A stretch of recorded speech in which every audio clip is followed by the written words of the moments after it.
President, my question is again for the Minister for Small Business. Minister, Jim's Mowing founder Jim PENMAN says about 615 contractors across the state were losing about $3,000 a week since the Premier's controversial workplace restrictions prevented cleaners and gardeners from working.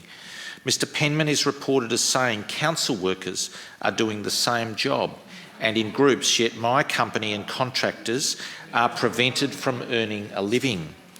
Minister, how is it fair or reasonable for public sector workers to be permitted to do the same work Jim's Mowing franchisees are doing, many of them small businesses and sole traders, are banned from doing by your government? Minister. Thank you, President.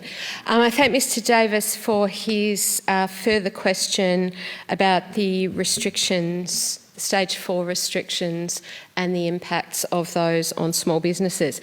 Now, we are under no misapprehension about what a very significant thing this is doing to our small businesses, but as has been the case from day one, the government's response is guided by the public health advice.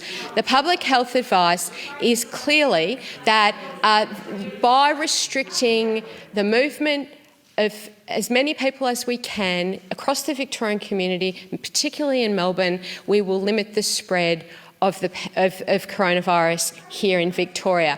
And we can see that the Stage 4 restrictions in Melbourne and the Stage 3 restrictions across regional Victoria, difficult as they are, awful as they are having the desired effect in terms of breaking the chain of transmission. Now, I know the Liberal Party have been, apart from the time when you were saying the restrictions weren't hard enough, been turning yourselves inside out to try and undermine the credibility of the government's response and the health response to this pandemic. And you should take a good hard look in the mirror because your constant efforts to undermine the public health response reflect very, very poorly on you, and we're going to see that spectacularly laid out this afternoon as we seek an extension to the arrangements that are keeping Victorians safe and that are driving these numbers down.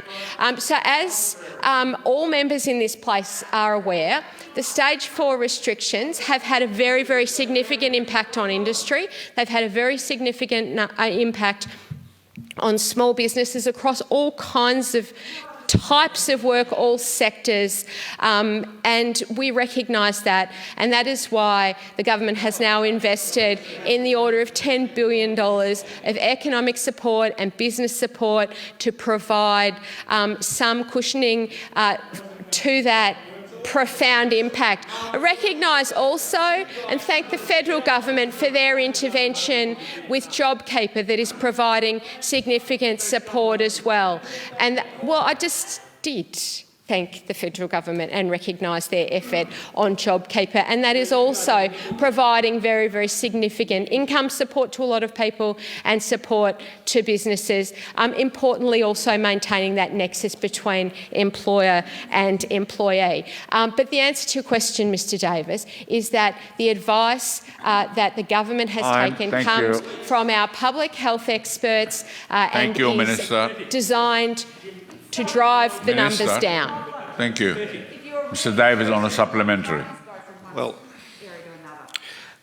President, again, I listened closely to the Minister's response, and it's clear that she doesn't engage with the essential disparity.